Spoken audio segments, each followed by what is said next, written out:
Well, in the last video, we covered what should you do as far as your retirement plan, which one's best for you, and if multiple are best for you, in what order should you do it. If you haven't watched that yet, I'll put a link somewhere on this video. I'd suggest you start with that first. So in this video, I want to talk about, you already know that you're going to do a work retirement plan, whether that's a 401k, 403b, whatever, and now you're trying to decide what should you be putting inside of that plan. You have a lot of options. Which one should you choose? What's best for you based on your age, your risk tolerance, so on and so forth? That's what we're going to talk about today. And then in our next video, we'll do the same thing, but for IRAs. Here's what we're going to cover today. What are your options commonly inside of a 401k account? So I'll go ahead and just preface this. For the entirety of today's video, I'm going to be calling it 401k. That applies to any work retirement plan, whether you have a 401k, 403b, whatever. Pre-tax, post-tax, doesn't matter. If I say 401k, it applies to you, okay? It doesn't matter what your work actually is. 401k is just most common, so that's what I'm going to call it. But what are your options going to be, most likely? How do stocks and bonds even work? We're going to do a brief, like, stocks 101, bonds 101. What are the pros and cons of each, and which are the ideal choice for you based on your age and risk tolerance and so on and so forth? How are you gonna, how can you actually set up your 401k? I'm gonna pull up my actual works options and my wife's and give you some visual examples of how to go in and set it up for yourself. I want to show you some things to consider when you've kind of narrowed down your choices to one or two very similar options. What are some little things that you can look at to make your final decision? And then I also want to tell you about something I recently only found out about a year ago, and that is that these days, your work might give you an option that actually lets you pick individual stocks and maybe even trade options inside of your work's retirement account, similar to how you could like an IRA. So if you're interested in that, stick around. So first, what are some common options you're going to have available to you inside of your 401k? Well, the two main ones really would be mutual funds and money market account style funds. You may have ETFs as well. For today's video, for all intents and purposes, we're just going to kind of consider them the things. If I say mutual funds and you have ETFs, it's all the same thing. We're just going to call them mutual funds. I'm aware there are minor differences, trust me, and we'll talk about that in a later video about the actual differences. But so you're going to have mutual funds. So there are three main areas we're going to break them down into: index funds, target date funds, and what I'll call focused funds. There's not really an exact name for it. Let's briefly go over some common terms we're going to talk about throughout the video, get them out of the way, get you the basic understanding of them, so that as we go through, you don't have to wonder what the heck it is that I'm talking about. So if I say large cap, mid cap, or small cap, what that means is market cap, which is basically the price of the stock or bond, whatever, but price of the stock times the number of shares the stock has, and that equals your market cap. In general, the largest companies are going to be the safer companies. They're going to be already big, so they don't have a lot of room to grow, but they also, in general, are much, much safer companies. They're not as likely to go bankrupt tomorrow and lose you any money that you've invested into them. On the flip side, small cap are smaller companies, and they have a lot of room to grow. They may actually turn into a huge gainer for you over the years, but they also, for the same reason, have the much higher likelihood of going bankrupt and actually losing you money. And then mid caps are just, somewhere in the middle, obviously. And I just wanted to note that size doesn't always necessarily equal risk. And for example, Tesla right now is one of the biggest companies in the entire world. It's a large cap company, yet it actually is sometimes not even profitable and sometimes barely profitable. And that's with some current help they're getting from the government, incentives they're getting from the government for their business type to help them even be profitable. I wouldn't call them necessarily super risky. They're definitely not safe, and they're barely profitable, yet they're one of the biggest companies. So, and on the flip side, there may be a small cap company that actually has a very healthy balance sheet. So size isn't always safety. It's just generalities that we're talking about today. So as you're scrolling through your options on your work's website, you'll notice this one says, here's a mid-cap option. So that tells me, without even having to open up the fund and look at the details, I can tell, okay, this is a mid-cap index, okay? This one says SMCP IDX. That's going to be small cap index. So it's all smaller companies, and it's an index fund. And then there's a mid-cap. If you're actually opening up one of these and looking, you may have something similar to what Morningstar does, where they show you exactly how much of this fund is in what size cap. This was from a fund that has 26% large and 73% medium. Another common term we're going to talk about is location. Most choices that you're going to have inside of your work retirement account are going to be your native country, but you may have world or global funds available to you. Obviously, they are made up of no specific country, and they tend to purposefully spread out instead of going all USA. And then you probably will have some form of an emerging markets fund. And these are countries that are growing quickly in size, and that will change throughout the years, like which countries are currently, have a lot of room for growth. Right now, it would be India and China and Brazil, but 10 years from now, it'll be somewhere different, most likely. So these are kind of more risk, but more reward possibility. As you're scrolling down your list of options, I see here that it says Euro Pacific and then growth. So that tells me, okay, this is a fund that is based in Europe, but it focuses on growth stocks without me having to open it up. And this one says ALLWLD. Okay, that means all world. So it has stocks from all over the world. Then if I do open it up and I want to see the details, somewhere on there you'll probably have something like this, which breaks down exactly how much percentage of the fund comes from each different country or continent. And you also may have something similar to this that tells me of this fund, 98.3% are stocks from not the US. So if you wanted some exposure to non-US stocks, this would be what you'd want. A growth company. This is a company that is generally smaller mid-cap, but as we said, Tesla is a growth company and they're a large cap. So everything's generalities we're talking about, but usually they're smaller mid. They're usually newer companies, and you could think of them as higher risk, higher rewards. These are generally suggested for the younger investors, right?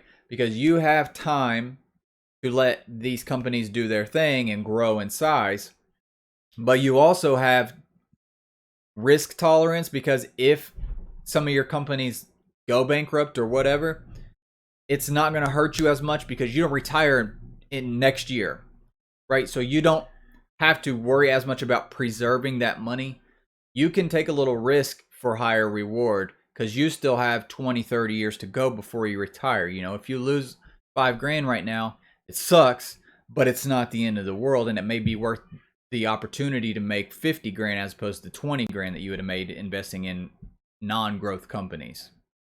A value stock can technically be any size company, but I've noticed that inside of mutual funds, they often are only talking about large cap companies.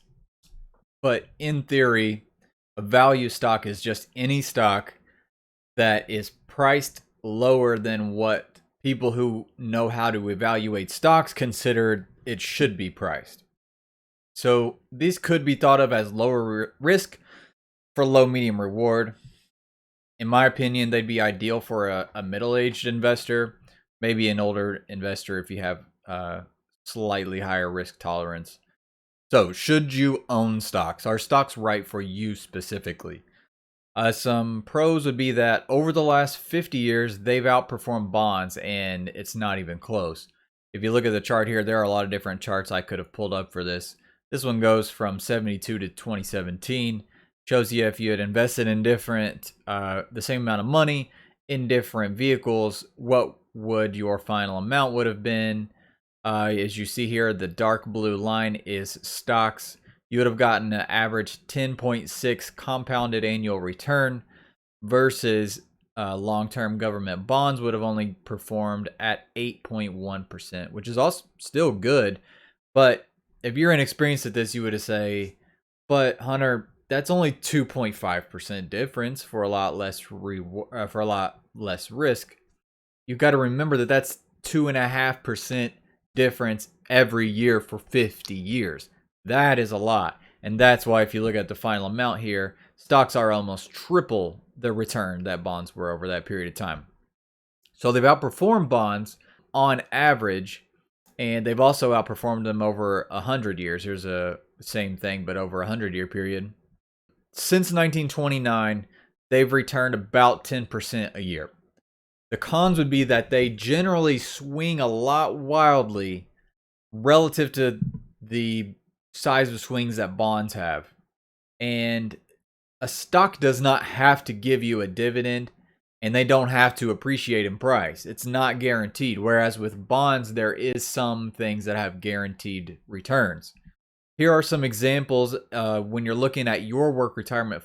Here are some examples of some stock mutual funds. So in this one on the left here, I scroll down, I see that it has 88.1% in US stocks, 11.5% in non-US stocks, and then a tiny bit of cash. So it's all stocks, no bonds, right? It shows me what countries are those stocks in. It shows me my top 10 holdings inside of this fund are these companies here and what each one of them represents. And then together, all 10 of those represent half, 50.3% of the entire fund. And then on the second example here, same thing. I can see that these are all stocks. If I go down here, total number of stock holdings, 506. Total number of bond holdings, 1. So this is a stock fund. And then again, it can show me my top holdings. What type are they as far as size? And what sectors are they in? Things like that. So yours are guaranteed to have some kind of similar layout to these two here. So these are stock mutual funds. So should you be buying bonds, you particularly? The pros is that they can outperform stocks during certain periods, during certain decades. They have outperformed stocks, and sometimes by a fair amount. As you see here on this 20-year chart from 1999 to 2019, bonds actually beat stocks fairly handily. Some more pros are that the majority of them are much lower risk than stocks are. And some of them are even guaranteed by a bank if the borrower is very trustworthy. So if it's a company like Johnson & Johnson that's been around forever and they have immaculate balance sheet and they're that trusted, and the bank will back up that loan. The bank will tell you, Mr. Bond buyer, that if Johnson & Johnson reneges on the loan, they got your back. They'll pay for it. So there are bonds that actually are even guaranteed by a second party, by a bank. And another pro is that coupon payment is dependable income. Like we said, a stock doesn't have to pay you a dividend, and it's not guaranteed to go up in value. The cons would be that in general, over most periods of times, stocks will beat bonds. Since 1929, they've returned about 6% a year. Remember, stocks were performing about 10%. Another con is that bonds can be subject to fluctuations too. They can change with changing interest rates by your Federal Reserve. So here's a side-by-side, stocks versus bonds. Stocks could be thought of as higher risk, higher reward. Bonds could be thought of as lower risk, lower reward. Stocks are better for capital appreciation, making you money. Bonds are better for capital preservation, which is not losing you money and very slightly making you a tiny bit of money, or at least negating inflation, that the money you're losing from inflation. Stocks, no returns are necessarily guaranteed, and in bonds, there are some that are guaranteed or dang near close to guaranteed. Stocks have performed better by quite a bit over the last 100 years. Stocks are generally ideal for younger investors or middle-aged and older investors if you have a higher risk tolerance. If you're willing to take some more risk for you want more reward, go for it. Bonds are ideal for older investors. You're retiring and you now need that money. You're not working anymore. You don't have any more money coming in. All this money you've been saving up inside your 401k, you can't let anything happen to it. You can't let the COVID crash happen and you lose half of your money that you had in stocks. You can't afford to lose half your money because you need that check to live off of, to eat off of, whatever. You may reach for bonds because you just don't want to accept that higher risk that comes along with stocks. You can't have that tolerance of losing that much that quickly. So what are mutual funds? An investment company buys stocks and or bonds in multiple types or multiple companies, And they create baskets. I would think of them as baskets. They're gathering a lot of different equities, put them in one basket, and that basket is a mutual fund. And there's different baskets that lump together different types of companies, and you can choose which basket you like. A mutual fund generally has a common theme behind what equities it's putting into it and how much of each equity. Then you can go in and you can buy however many number of shares of that mutual fund that you want. They're going to charge you a small fee for them doing all of the managing, all the gathering of the equities into the baskets, and then rebalancing every now and then, picking the bad apples out of the basket and adding new ones. They're going to charge you a small fee for them managing that. Different types are index funds, target date, and focused. An index fund is a large group of equities that share certain qualities in common. The S&P 500 is the 500 biggest, for example.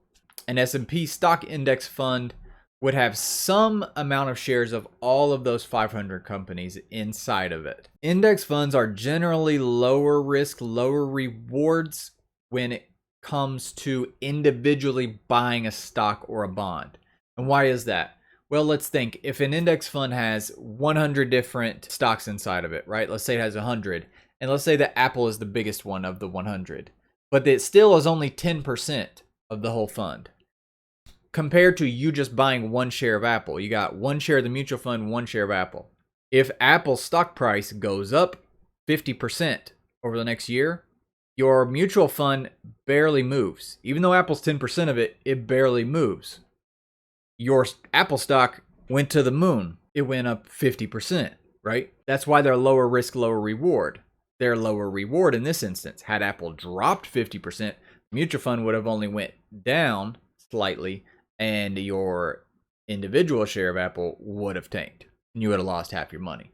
So lower risk, lower reward. This could be said for all types of mutual funds, not just index funds. Since they have multiple companies, they're all lower risk, low reward relative to buying an individual stock or an individual bond. Okay, so we're inside my actual work retirement account right now, and I want to show you an example of how to find an index fund inside of your work retirement account.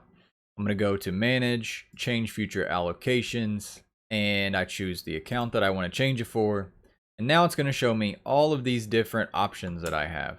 Now, I could individually go in and I could click on these to see what they are. But I already know if it says index or IDX, then that is a index fund. So let's click the first one here where it says Vanguard Institution, INST. I'm assuming that stands for institutional. IDX index. So if you see anything that says index or IDX, you know it's probably going to be an index fund. So it gives me this nice little PDF here, and I can zoom in and I can see, okay, the benchmark is the S&P 500. So that's the index it's trying to track.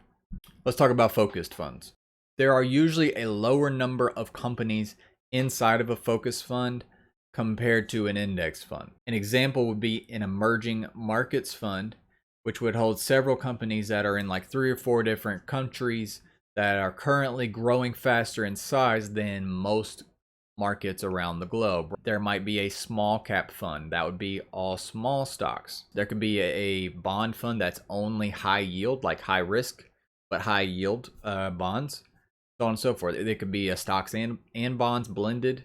So let's go to my wife's retirement account through John Hancock, and let's see what options she has on a focused fund. So I'm going to go to my investments, all options, and scroll through until I see something that tells me what type it would be. Or again, if you're brand new, you can click on each of these individually and kind of see what they are. So for example, here's a very focused one. This says international value. So I click on it and look at the PDF. So this is value stocks, not growth stocks, value stocks, and international all across the globe. And this is nice because it tells you, why would you consider this? Well, if I want exposure to Australia, Austria, Ireland, etc., this is the fund for me. If I want value stocks and not growth stocks, so slightly less risk stocks, then this might be the fund for me. I can see how it has performed. I can see its top holdings. So if I open this, it tells me where each country is represented, how much of each country. A target date fund chooses a target year for retirement, and it is, again, it's a blend of stocks and bonds. The farther you are away from retirement, the more stocks it will have compared to bonds. So as you get older, it sells off some of your stocks and it buys more bonds. This is like probably the most common option for you to have. First of all, you're almost guaranteed to have a target date fund option. And I'd also say this has got to be the number one choice of the average retiree because it's simple. It's you set it and you forget it. So if I go back to my works retirements and I keep scrolling down, I start to see, hey, TGT, RTMT, target retirement. Easy enough, right? 2045, 2035. So this is, I need to pick my year. What year do I want to retire? Let's say it's 2021 right now. Let's say I'm retiring in 30 years, I think. I'll click on the 2050 target retirement fund. It pulls up the PDF for me. And this at the top is exactly what I was just talking about. This is the allocation of stocks and bonds. If I'm 50 years away from retirement, then you notice in green is the stocks and in blue is the bonds. 50 years till retirement, it's putting 90% of my money into stocks and only 10% in bonds. And it keeps it that way until where it looks like about 25 years away from retirement. And then it starts the sell off. It starts selling stocks and using that money to buy more bonds. Until once I'm at retirement age, it looks like it's 50-50. And then as I get past retirement age and I'm actually taking money out and living on this money, it's selling even more stocks and buying even more bonds. A money market account is, just think of it like a savings account. It pays you a very small interest rate for holding your cash. It's the safest thing you can do. It's akin to basically throwing it in the bank. You're not going to make any money off of it. You really aren't. Especially right now with as low as interest rates are, because the rate that you're getting paid by your money market account predicated upon what's the interest rates available to you, the country at large in general, set by your Federal Reserve. It's extremely low risk, but it's extremely low reward. So last year, you literally didn't make any money because you made, let's say you put $1 in, you made 1.1 cent. You paid them 1.1 cent to run the thing for you in the first place. So you literally didn't make any money. Again, you can't really lose money either. You're really not going to use this unless you are already retired and you need some money saving up, and so you could move it out of bonds and into a money market because you're about to need to withdraw it or something. Like you want to be even more risk averse. You just don't even want to risk that money being in bonds, and you don't care that you're losing out on some gains. In the meantime, this is what you would probably use it for. Okay, so at this point, here's the fun stuff. This is where we try to help you figure out how to build yours. Here are some potential examples real quick of like allocations you could do. Any age investor can pick the target date retirement fund. And if you are watching this and you say, I'm done with this, I'm bored already, Hunter, I just want the easy way out. Well, okay, fine. Find your target retirement date, put 100% in the target retirement date, never look at it again. Average risk tolerance, because you're going to have a lot of stocks for the first 20 to 50 years, depending on how yours works. You're going to be 90% in stocks, and you're not willing or able to spend any time learning the market. So you're going to put 100% of your money into target date. It's similar to the target date for a little bit more maintenance, a little bit more of your time, not much. You can manually do your allocations yourself.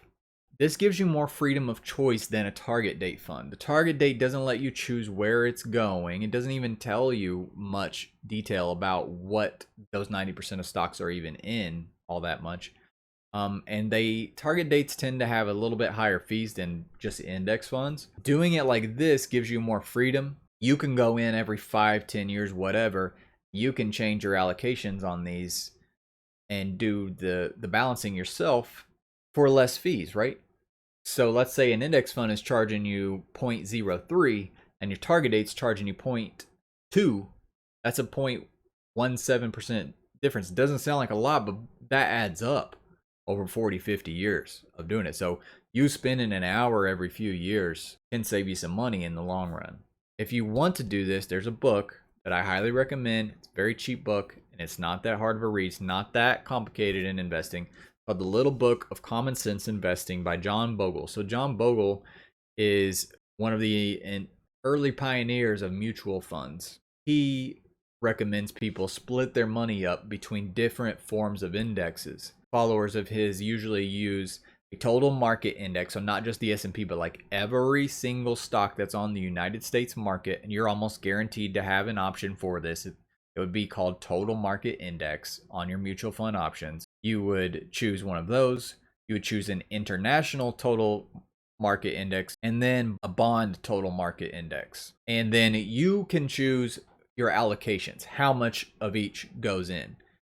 If you're younger, you wouldn't want to put a lot into bonds. Let's say say you're 20 years old, you might put like 5% into bonds, and you might do a 75% in the total market index and the rest into international. However you want to do it is up to you. And if you want to get slightly more involved, especially if you're a younger investor, you have a high risk tolerance, and you want to spend a slight, a few hours every now and then learning the market and cycles, etc., you can change your allocations. I would not change them more than once a year because you're going to be tempted to go in there and finagle with your stuff too much. You're going to cost yourself if you mess with it too much. But I would go into some of these more focused funds, as we were talking about, that are focused on growth stocks and or index funds that are all stocks. So no bonds whatsoever, probably. You're just going to go straight stocks and straight growth funds. If you're a younger investor, that may be the route to go. So here are some options I've written down here, types of funds that you could look at and consider. A high performing growth fund. T. Rowe Price tends to be the masters of the growth fund, and you may have, they are the biggest, I believe, as far as total assets among all retirement accounts. So you probably have access to a T. Rowe Price option, and we're going to look at one here in just a moment. So a high performing growth fund like what T. Rowe Price might have, or your work's equivalent option. An emerging market index fund, because again, higher risk, higher reward. Small cap index fund, higher risk, higher reward. Or even a value index fund or an S&P index fund. And you could split those up how you want. Right now, my wife and I are still young, but there's been times where we've had like 50% in a T. Rowe Price growth fund that we really like, and 50% in a total market index fund, and that all stocks 100%, and that's it. So it's up to you. I mentioned that there may be a way through your work that you get to choose all of your investment decisions. It's known as a PCRA. It's not available at every work. It's only recently been available at mine. I still haven't personally used it myself yet, but I'm intrigued by it. This lets you choose your own stocks and bonds like you do in an IRA or ETFs or whatever. That gives you more options like an IRA, right? You can pick individual stocks. Some of them I've seen even let you sell like covered calls and cash covered puts and stuff like that. Now, I would only suggest this if you are a very experienced investor, okay? And you know who you are. When I say very experienced, I don't mean you started during COVID and you think you know everything right now. Like, you are an OG of investing. You know everything I'm already been telling you today, and a lot more. And you have the risk tolerance, and you think you do want to handle it all yourself. Go for it. Now, there may be a fee here and there that I'm personally not privy to. I've done a lot of reading in the fine print through my work. I don't see any hidden fees that I could see, and I read pages and pages and pages of stuff just to make sure. But I would suggest checking with your work. But I want to pull mine up and show you how it, like, the bare bones of how to get to it. So in my works option, if I keep scrolling down here, there'll be one that says PCRA somewhere here. Here it is, PCRA, and theirs is through Schwab. So this is how it works. It's not generally through your works fund. I would put 100% Schwab here. And if I click on the PCRA Schwab, all the other ones have been directing me to the PDF of the mutual fund. When I click on this, it takes me to Schwab's website. Here I could log into my account, and I would run it through Schwab like I do my personal brokerage account I have through Schwab or whatever. And you run it like you would an IRA. Here's what I want you to do before you go through your works retirement and pull up the website and start making decisions. Here's what I want you to write down. Go through if you have a spouse or a partner, whatever, you need to do this together. All your finances need to be talked about together. You need to answer for yourselves. How many years do we have before we think we are going to retire? What is our risk tolerance? Are we willing to go heavy in stocks? Are we willing to go heavy into more risky stocks, more growth stocks, and more emerging markets or small caps or whatever we think is better? When do we want to start changing that risk tolerance? And then how much time and desire and work are we willing to put into this to squeak out little extra returns that could potentially compound into a lot of money over the several years? It's okay if you don't want to put time into it. Guys, it's okay if you just want to say target date fund, boom, bam, done. Thank you, ma'am. I don't want anything else to do with this. That's fine. So I'm just going to basically give you examples and then have you make your own decisions for yourself through your works options. You're 30 years until retirement and you have an average risk tolerance. You have no idea when you would want or need to be changing in stocks and bonds and this and that, and you don't want to put any time into it. As we said, boom, do the target date fund 100%. So you'd look at your current year and you think you're 30 years away from retirement. So I need to find a 2051 target date. Now, you're not going to have a 2051. You're going to have a 2050 and 2055 target date. So just choose whichever one you want. Let's say you got 30 years to go and you have a lowish to average risk tolerance. And you know, as you get older, you probably will move little by little towards safer, towards more bonds and less, more into just the US market or whatever. And you're willing to put in a little bit of learning, but you don't want to be following the stock market and looking at charts every day and so on and so forth. You're like, okay, maybe I'll spend a couple hours every few years on this stuff. I would go the route we talked about earlier. I would choose like a US stock market index fund or a total US, like you could either go S&P 500 or total US stock market index fund. Then you'd go with a worldwide index fund, and then you go with a bond index fund, total bond index fund. You may go 50% into US stocks, 30% into world stocks, and 20% into bonds. And as you got older, you may finagle with this as you go. Let's say you're 35 years from retirement. You're a youngin' and you are willing to take some risk. You're average to high risk tolerance. And you're not concerned with playing it safe until you're like about to retire. And then you're like, okay, I'll pare it back. And you're willing to do some learning about stocks and about markets and cycles and so on and so forth. You may go 70% into a T. Rowe Price growth stock fund, or what it doesn't have to be T. Rowe Price, and 15% into a total world, and maybe 15% into the S&P or a small cap or whatever, however you want. But you can go riskier, split it up. I wouldn't go 100% into one thing. Mix it up a little bit, but take some risks. And then as you get older, go in and move towards less risky options. Let's say you only have 10 years until retirement, but you want lower risk, but you need some chance at making some money, but you still don't really want to put a whole lot of time in. Pick a bond total index fund, total market, and then a US total market, and choose how much you want to do. So do more stock, do 40%, 50% stocks now. Then when you get to retirement, flip-flop them and go less stocks, more bonds. Okay, so at this stage, you've done your notepad, you know what you're looking for, and now you have been going through and you wrote down, you picked out your target stock market index, and now you're trying to pick a bond fund or whatever, but you've narrowed your choices on one down to two or three different ones. How do you pick which one is best? What things do you look at on those PDFs or on your information available to you? So on your fund, here's an example. What size are the companies? Large, middle, or small? And are they value stocks, growth stocks, or a blend of value and growth, right? This can help you figure it out. You could also look, where are the stocks based?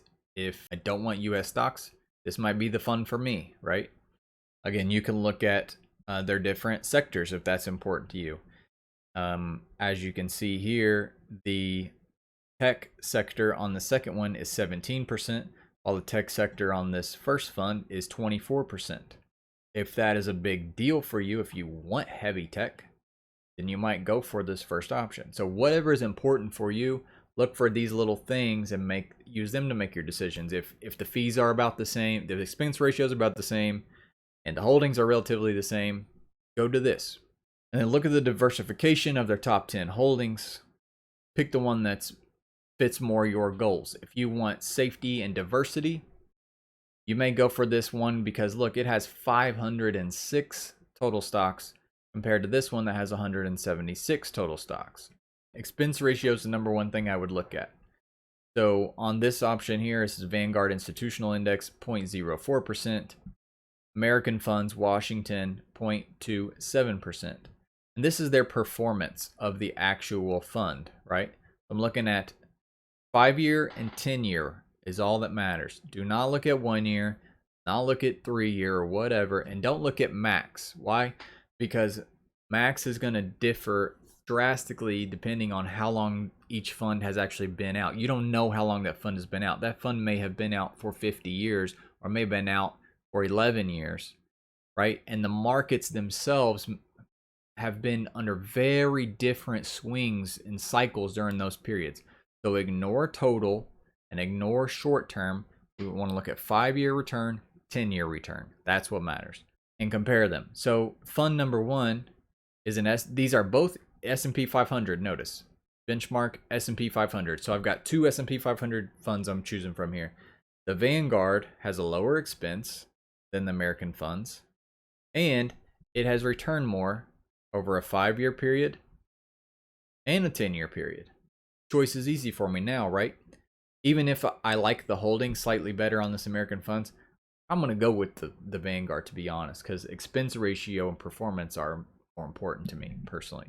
But before I end the video, I want to kind of show you how to do this from scratch for yourself, right? Let's say I just started on my website. If I want to change how much I'm putting in per month, that would be contribution. So I could go to change contribution, select which plan I want to change it on, and then here I can click percentage. I'm going to blur some of this out. I don't want you guys getting my private information, but this percentage stuff won't be blurred for you. But I can change how much percentage of my paycheck I want them to be taking out.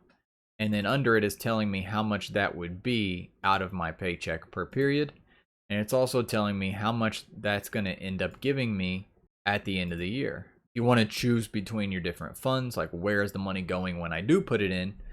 That is going to be allocations. So your nomenclature on your website may be different, may not be the same, but for mine I've got change allocation model, change future allocations. Future allocations is the one that I want here. And then again, I'm going to go through here. So I've got my notepad. I'm this many years to retirement. I'm this risk averse. I'm willing to do this work, this amount of work. Go through here and write down the ticker symbols, the ones that I like the best. If I know I want an index fund, I'm going to already have on my notepad. I'm going to say, okay, total market index, S&P 500 index, and let's say total bonds. That's the route I think I'm going to, or total bonds and growth fund, because I'm a young guy, right? So, and I'm going to say I want about, let's say 40% in the growth fund, 10% in bonds, and 25% total, 25% S&P 500.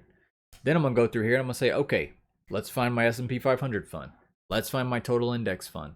Let's find my bond fund, and let's find my growth stock.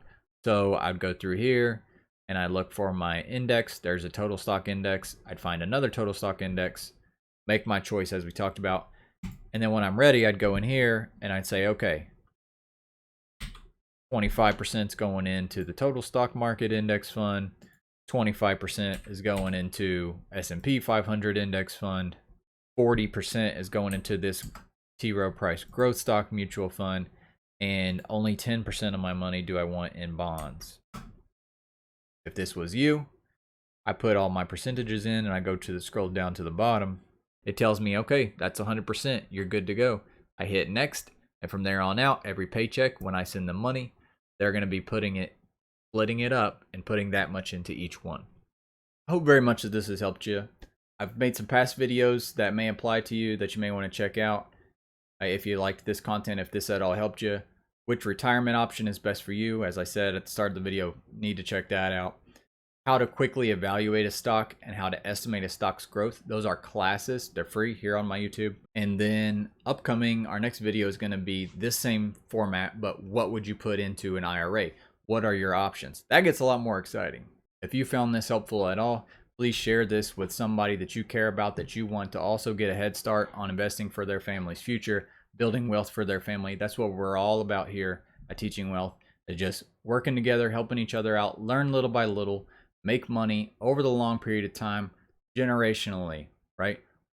Build up money for ourselves so we can retire well, leave money for our children, teach our children money lessons so that they are successful in life and with money, and they can leave wealth to their children, so on and so forth. That's the goal here. So share this with somebody on social media or with friends and family. I'll see you next time.